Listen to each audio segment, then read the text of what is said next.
The surprising twist for a movement or a network that keeps alleging shadowy control literally behind every fart is the fact that most of these think tanks and organizations are funded and spearheaded by a bunch of notable billionaires, usually quite openly. So, not exactly a popular peasant revolt, all this, is it?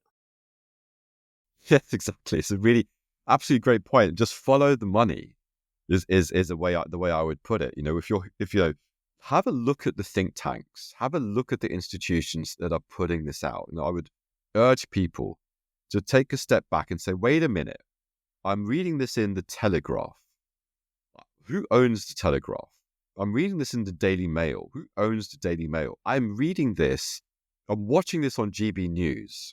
Who owns GB News? GB News, by the way, is owned by and was set up and founded by a guy called Christopher Chandler, who's a billionaire who made his fortune from basically helping to save Gazprom, Russia's state-owned energy company, from collapse back in the decades ago, and worked very closely with senior Russian officials, including one of Putin's closest advisors today. So who is this guy? What's going on? If we look at the institutions that are pummeling this stuff out that I've mentioned, look at the Heritage Foundation. Look at in conservative Washington think tank. Look at the Institute for Economic Affairs. Look at the Atlas Network. This network of 500 odd free market think tanks all over the world putting forward these sorts of ideas. Who funds them? The Koch industries. You've got that's just one fossil fuel. You've got all of these kind of the melon industries. They were a big banking industrial kind of family. You've got all of the major kind of philanthropic organizations that are financing these groups come from largely billionaire families in the United States that have made most of their money out of the fact that they own and control some of the most important industries in America. And these are often fossil fuel industries, automotive industries, even kind of some of the manufacturing industries and so on and so forth. Now, increasingly, what's come into that space and made it even more disruptive is the technology oligarchy. There's the people who have made the most recent money, the tech platforms, whether it's Mark Zuckerberg, Jeff Bezos, Elon Musk, of course, Peter Thiel. Now, a lot of these folks, Mark Andreessen, a lot of these folks who are in technology, they own the big platforms and things like that. These guys are now massive players on a similar level to the other big oligarchy that we had, in fossil fuels and things like that. And these guys are now pouring money also, not just into those think tanks, but into many other initiatives.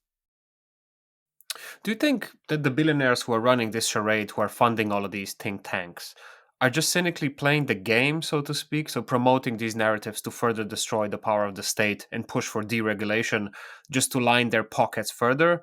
Or do they actually believe some of this stuff? I So, guess what I'm asking is, at the end of the day, is it all about money?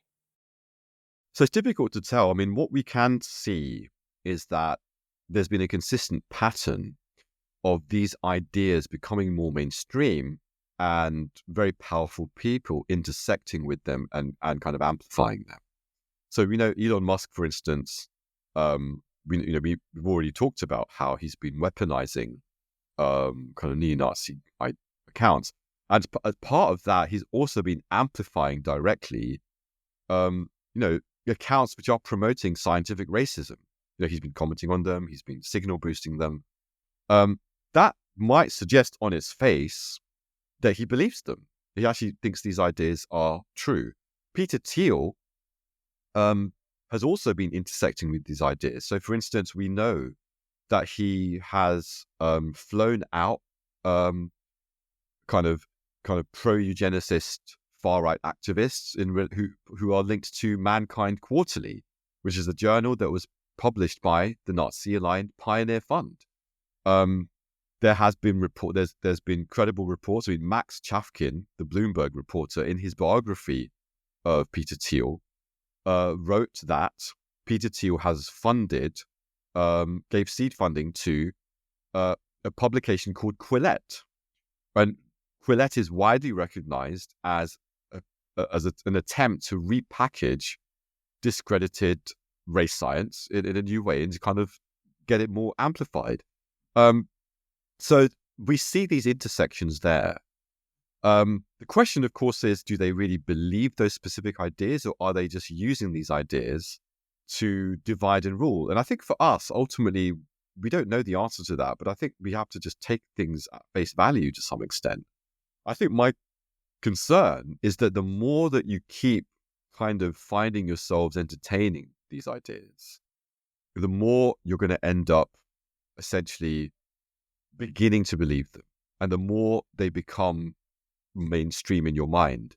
So that's the danger, is that you might start playing with these ideas and weaponizing them and using them to divide and rule populations. But then more and more people start believing them, and then it gets to a point where you start believing the same things that you're actually promoting. What do you think is the ultimate aim of the Alt Reich? So there's lots of different aims amongst different groups of people in the Alt Reich. So they have different agendas. Some of them are very focused on wanting to deregulate capital, which much more aligned with some of what the technology guys want. Technology guys are very concerned about all these efforts to regulate the tech platforms. They don't want to be told that you need to, worry about harms and kind of have kind of fact checking and stuff like that. So that's one kind of obvious thing. If you're looking at other kind of elements of it might be focused on, for instance, fossil fuels. We want to kind of keep fossil fuels going. We don't want to have this clean energy stuff. But that's just to give an example. You have different elements looking at different things. Other people are focused on the transgender debate. The thing that really motivates them is transgender. That's the thing that we have to worry about. For other people, it's abortion. We have to focus on that. But what's increasingly uniting these people is the shared ideologies that are emerging. So more and more of people who are having these different agendas, they're latching onto the Great Replacement view, and they're finding that that's the kind of a shared way of seeing the challenge. That all of these different views begin to kind of cohere around the idea, also the cultural Marxism view, the idea that there are these liberal left-wing conspiracies often run by Jewish people or Jewish-linked institutions, but often they will take out, because they don't want to be labeled anti-Semite, they'll take out the Jewish part and they'll say, oh, it's just liberal. And, they're fighting culture wars to destroy Western civilization as it stands, that kind of thing.